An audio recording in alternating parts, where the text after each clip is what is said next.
What went wrong in the second half against Tampa from your perspective? Yeah, so the second half, I mean, when you look at the game as a whole, we started off the game like we wanted to. We had good pace, good rhythm. We got it going. And I think really sometimes when you evaluate games after the fact, there's obviously things we want to work on to get better, and we know we can be critical of as a staff that we know we can continue to improve.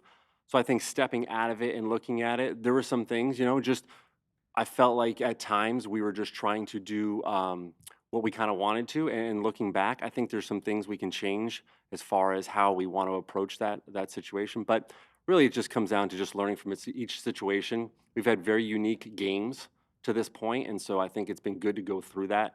Early in the season, we've played really, really good defenses, and we've had to adjust accordingly. Whether it's second half, whether it's come out in the first half and do different things to try to throw them off. And so I think really it's been a good learning process for us early now, as a coaching staff and players to kind of continue to grow as an offense. How do you approach your communication with A.J. Brown and handling his perspective? AJ and I have a great relationship just throughout the years, being here. We spent a lot of time together. So, as far as communication and getting to him, him and I have had no problem. And I know where, his heart is and where he lies. He wants to win. So he feels like he can do everything and anything to help us at all times. So, as far as I'm concerned, him and I are in a good spot. There's been a lot of focus on the kind of routes AJ has Uh-huh. run this year. Are you using him differently than you have in past years? And do you agree with some of the criticism that he's running the same route a lot? I think at times, if you look through the first four games, he's been doing some different stuff. And sometimes, we've talked about it before. Sometimes the ball finds him, and sometimes it doesn't. So going into every game, you plan on making sure he's the primary and moving around and doing stuff for him. And if it doesn't go his way, that means usually we're on rhythm or something good's happening. Jalen's reading it out, and it's going to other guys, and that can happen. So I think when you go into it, you just want to make sure like, hey, he's the guy. We're going through him, and if it happens, it happens, and you just don't want to really force it. Through the quarter of the season, what would you say your offensive identity is? I think similar to last year. Early in seasons, you're trying to figure out first. You're trying to do what you have to do to win the game, right? And we've played four teams. Arguably, like if you looked at last year, you would say, okay, the Chiefs was a tough test for us. The Rams was a tough test twice last year, and then this past week, obviously Tampa. Throughout the history against Tampa, it's not been easy down there, right? It's been tough. So we've had our moments against them. So I think you're trying to do everything you can independently within those game plans to win the game. And so when you're doing that, you're trying to feel your way through it like, okay, last week it was this week it was that. And so I think we're starting to feel some things that we have kind of going that's kind of flowed throughout a few games now. And so I think it's just building on that because each defense in each week presents something totally new. And this week we're playing another really good defense, top tier, really good front rushers. The secondary is good. So I think there's some things we've learned that like, okay, this is a little different than last year, or we're kind of continuing on this path, so let's push this a little bit. But I think you just got to look at each game independently, and then you start to see patterns as you start to build throughout the season. And it's great that it's happening now, and not later. And we're playing these tough defenses now to kind of figure this out as we go. Going back to the second half, it looked like they ran a more simulated pressure in Mhm. the second half. Do you think that was part of the issue? I wouldn't say that was the issue. We couldn't get out of first down, and obviously that starts with us as a staff to try to make sure we're more productive on first down and just kind of go from there. I wouldn't say there's anything that they did to us necessarily that was totally different or out of line with what Todd likes to do. We just got caught in situations where he could start to do the things that he likes to do. And in the first half, we were able to not really encounter that because we were on the attack and we got in a good mood to where we were just kind of moving the ball in a good flow. What's your concern level over the running game through four games?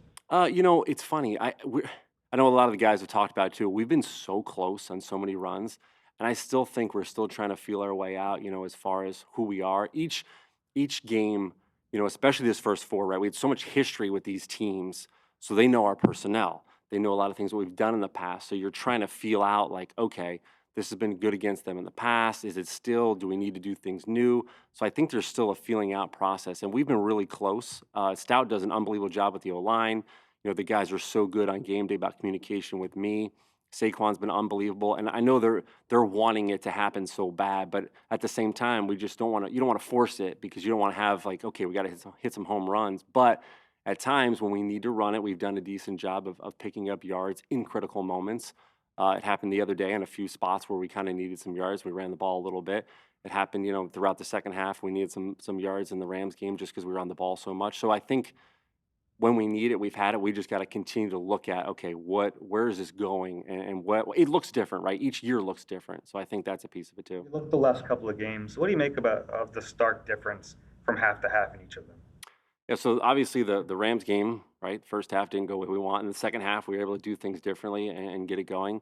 And then the Buccaneers game was the opposite, right? We got off to a hot start. We were in a good pace with the offense, a good rhythm, and it was flowing, and things were just kind of happening as we kind of anticipated and the way we wanted to put the pressure on them. And the second half, we just got off rhythm, right? And so when you get off rhythm, you're kind of searching for that play to kind of get the spark and get back in phase, and we just didn't really get back in phase. Are there buttons in that? Sorry, Tim. Are there buttons in when you're off rhythm that you can push that you like to lean on, and why weren't? And I think that's part of the process we're going through, right, as a staff and as a team throughout this first 4 games, is finding what that is. Like I said, there's some things that we know a little bit, like, okay, this is starting to pop up that we know we're excelling at a little bit, and so I think as we go, we'll start to figure out that more. What's it like managing so many high-end players? You have Devontae and you have AJ and you have Dallas and you have Saquon, and not all teams around the league have that. Yeah.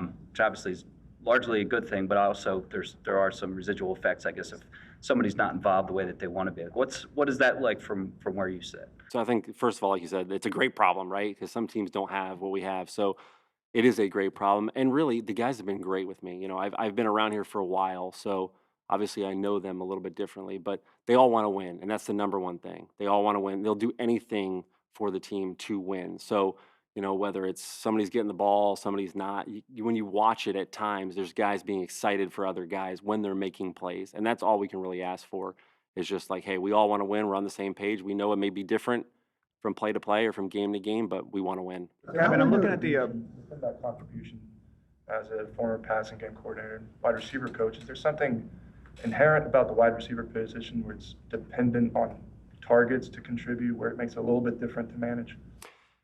That is a very unique position, right? Coaching both quarterbacks and receivers and being around those guys for a long time. The receivers, there's so many different values that they add, right? There's a lot of role players within that room. There's guys that are the alpha males that are, your target guys. And then there's guys that, they can impact games just by something happening and by clearing a route out. So I think when you go into games, those guys all want to impact it because they can, right? They can make one play and flip the script really, really fast within a game. So it's a fun group, right? Those guys are usually the guys that are the lively guys and excited and all that kind of stuff. So, when you're around those guys, you feel their energy and they can change the game, right? You look around the NFL, that's a lot of those groups are like that. Kevin, I don't know if your numbers are the same of what I have here, but it seems you guys are like sixth most in terms of runs up the middle, and yet I think you're near the bottom. 31st is what I have here, and 2 yards per carry up the middle. What have been the issues with getting runs up the middle? Why have you guys not been able to run there?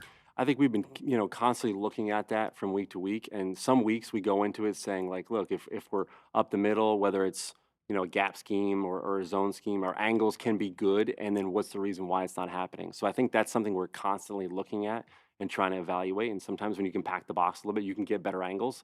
And sometimes, depending what the defense calls, it doesn't materialize like you anticipate. So I think we're still working on that, working through that, but it's definitely something, we got to keep in mind. How big a challenge has things been for the offensive line, whereas Lane's been in and out? Landon came into the season banged up. Tyler's new there. Yep. How big of a challenge has it been for the offensive line, and do you think that's impacted the running game at all? I think, with everything, it's always going to be new from year to year, week to week, game to game. And that is a piece of it, right? But when you look at it, like, Stout has those guys always prepared. That is one thing we know. So if something does happen, obviously we know we're in a good spot with everybody. And, we have elite players in certain spots. And, Lane is an unbelievable player. And when we have guys come in for him, Fred's done a good job when he's had to step up.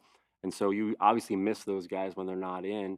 But as far as, like, the next man up, we've done a good job of getting those guys ready. But it is different. It has looked different this year compared to last year. We were a little more steady in those spots. So I think throughout time, we'll continue to work on that and see where it goes. A tush-push question, if I can. Yep. The variations of the play, how will that change the way defenses play you? And then also, Dallas Goedert said that touchdown was in the playbook for 4 years. You just called it for the first time. Is that abnormal, or is there a big collection of plays that you that you have that you are waiting for the right opportunity to call? A little bit of both, right? Those plays are fun to call. Everybody gets excited when they're in the game plan. You know they're going to call them. So we've kind of been waiting for opportunities to get those called, and it does, right? It puts more stress on the defense. So now they have to honor other things. Obviously, you can see what happened on Saquon's touchdown, right? There was nobody there, so it helps you, kind of game plan and have things off of, plays off of plays, basically. And some of those plays have kind of been talked about before, and they've been around, but like, to get them into a game plan and get them called is the ultimate goal, and we were able to do that, and that should help us going forward. And they're fun to call, right? The energy of everybody when those things get called is great. Kevin, you were asking earlier about having big personalities like Devontae, Mhm. AJ, big playmakers to kind of appease or get the ball to. How has Jalen handled all of that? How does he kind of approach that when it comes to making sure everyone gets theirs? He does a good job. I think ultimately now with him being, in our 5th year together with Nick and the whole staff, I think he understands now where his role, where he is, and he's comfortable with it. And a lot of us have been around together. So I think, he's just trying to do everything he can to win games at this point. And it is awesome. It's a great problem to have. So, you always look at it as something really, really good when you have all these guys wanting to impact the game to win the game.